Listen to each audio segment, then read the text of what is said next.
प्रभु के धन्यवाद करने का क्या प्रतिफल मिलता है? क्यों परमेश्वर का धन्यवाद करना जरूरी है? उसकी दी हुई आशीषों के लिए, दी हुई बरकतों के लिए।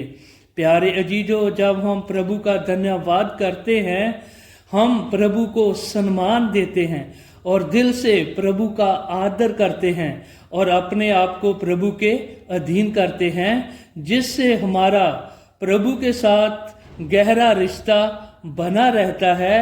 और जो भी हम प्रभु से मांगते हैं, प्रभु हमारे लिए और भी आशीषों का द्वार खोल देता है।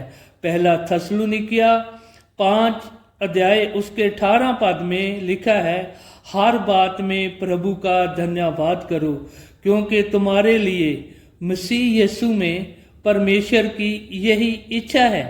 और बहनों भाइयों, जब हम प्रभु की इच्छा को पूरा करेंगे तो प्रभु हमारी इच्छा को पूरा करेगा। प्रभु की इच्छा में रहकर आप जो भी मांगोगे वो ही प्रभु आपको देगा। और चलते फिरते प्रभु का धन्यवाद करना चाहिए। प्रभु, आज के दिन के लिए मैं आपका धन्यवाद करता हूँ। प्रभु, आपने अभी तक मेरे परिवार को, मेरे को संभाल के रखा। प्रभु, मैं आपका धन्यवाद करता हूँ। प्रभु, मैं धन्यवाद करता हूँ मेरे परिवार के लिए, जिसको आपने बहुत आशीषित किया है। प्रभु, मैं आपका धन्यवाद करता हूँ, आपने मौत को सलीब पर चढ़कर कबूल किया और मेरे को एक नया जीवन दिया। बहनों भाइयों, जैसे हम प्रभु का धन्यवाद करेंगे और प्रभु हमारे लिए और भी बरकतों का, आशीषों का दरवाजा खोल देगा। जैसे हम पढ़ते हैं पहला शमूएल उसका 1 अध्याय में हन्ना के बारे में जब पढ़ते हैं, प्रभु ने हन्ना को एक बेटा दिया जिसका नाम शमूएल था। और उसने अपने वादे के मुताबिक जब हन्ना ने उस बच्चे का दूध छिड़ाया तो वो हैकल में उसको छोड़ने के लिए आई और साथ ही धन्यवाद के सहित प्रभु के लिए भेंट लेकर आई और प्रभु का उसने पूरे दिल से धन्यवाद किया। जब 1 शमूएल उसका 2 चैप्टर में हम पढ़ते हैं तो उसने प्रभु का धन्यवाद किया। मेरे प्रभु जैसा कोई भी प्रभु नहीं है, उसके जैसी कोई भी चट्टान नहीं है। मेरे प्रभु ने मेरे सिंह को ऊंचा किया है, मेरे दुश्मनों के आगे मेरे मुंह को खोल दिया है, मेरे नाम को ऊंचा किया है। और भाइयों बहनों, प्रभु का धन्यवाद किया हन्ना ने बहुत ज़्यादा पूरे दिल से। और जैसे ही वो प्रभु की हैकल से अपने घर को वापस जाते हैं तो 19 पद में लिखा है कि प्रभु ने हन्ना पर दृष्टि की, हन्ना की सुधि ली और वो गर्भवती हुई। और परमेश्वर के वचन में लिखा है कि उसको 3 बेटे और 2 बेटियां प्रभु ने और दी।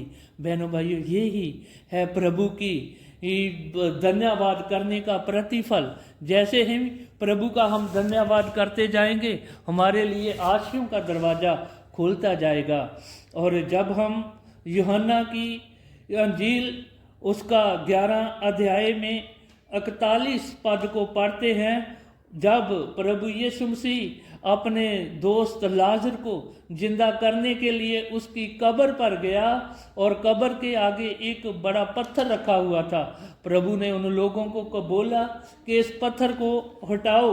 और 41 आयत में लिखा है, जब उन्होंने पत्थर को हटाया और यीशु ने आंखें उठाकर कहा, हे पिता, मैं तेरा धन्यवाद करता हूँ कि तूने मेरी सुन ली है। और चमत्कार करने से पहले प्रभु यीशु मसीह ने अपने पिता परमेश्वर का धन्यवाद किया और फिर जोर के शब्द से लाजर को आवाज दी, हे लाजर, कब्र से बाहर आ जा। और भाइयों बहनों, ये चमत्कार हुआ कि लाजर 4 दिन का जो मुर्दा था वो जीवित होकर कब्र से बाहर निकल आया। और इससे हम सीखते हैं कि हम भी अपनी ज़िंदगी में ऐसे चमत्कार देखना चाहते हैं, ऐसे चमत्कार अपने जीवन में देखना चाहते हैं तो प्रभु यीशु मसीह से सीखिए, जिसने चमत्कार करने से पहले ही प्रभु का धन्यवाद किया।